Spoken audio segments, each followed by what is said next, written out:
Loboc.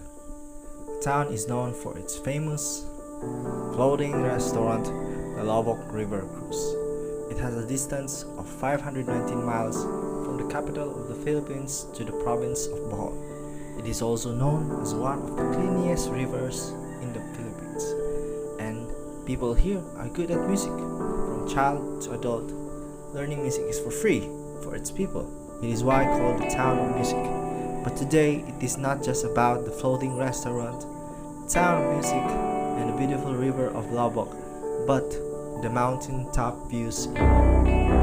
Seeing the beauty from the top of the mountain or at the well-known Cross means Big Cross, and the statue of Mother Mary at the top of the hill will give you a peace of mind and help you release bad energy within.